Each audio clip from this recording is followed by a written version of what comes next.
This week, students at Jackson Milton schools learned the sky is the limit for careers as they got a demonstration from Tri-County Tower. Especially in this industry, there's only about 15,000 people that actually, do tower climbing. And with all of, not so much like the cell work, there's also like the broadcast and radio side.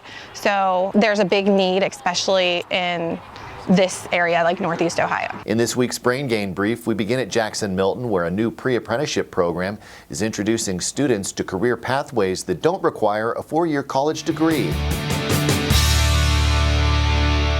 Brain Gain is sponsored by Eastern Gateway Community College, the Mahoning Valley Manufacturers Coalition, and these coalition members.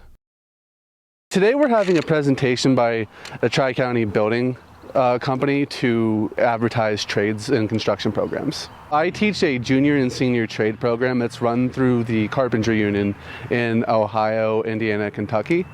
It's a 2-year program, but students get pre-apprenticeship certifications to move on. They can go directly into the trades. A lot of trades such as plumbing, carpentry, electricians will accept the certificate directly to go into their apprenticeship programs. We are talking to the high school students about potential jobs in the area, that, just making them aware of some of the jobs out there in the construction field that are right here in North Jackson. We actually are just going to be having them kind of put on some equipment and kind of see what our guys have to wear on the towers to make sure they're safe on the towers at all times, because it is, a kind of dangerous job. So we want them to get a feel of like, hey, put the equipment on, see like if this is something that, potentially that you guys kind of like and, would like to see do in the future. I think a lot of kids gets more interested in things that they don't fully grasp existed. Like it would have been a week or two ago, we took them to the Carpentry Training Center in Richfield, and they got a lot of experience getting to see other parts of carpentry, like pile driving and floor laying. And I've had several kids express to me after the fact we went to that and saw the hands-on training center, but they would like to go into things like that. So I guess exposure is the goal of these different speakers and presentations. In this area, they need people in pretty much every skilled trade. They want people who can show up to work and do their job at a satisfactory level and ready to learn. So I think they talk about tons of projects local.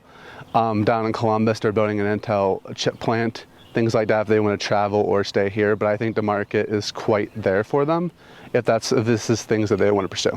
These kind of jobs are out there. You don't necessarily see them. It's not unionized, so you don't see it at the trade schools, and you're not seeing it in colleges. I know that some are trying to start putting some 5G and broadband classes into place, so that's really exciting to see, but it's just really nice to get them to know that there's actually people that go up on the towers. They're kind of in the background. You don't necessarily always think about them, especially when you're using your phone.